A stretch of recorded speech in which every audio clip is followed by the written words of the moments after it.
च द्वितीयं ब्रह्मचारिणीम् तृतीयं चन्द्रघण्टेति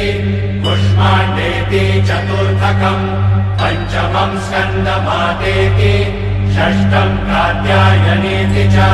सप्तमं कालरात्रीति महागौरीति चाष्टमम् नवमं सिद्धिदात्री च नव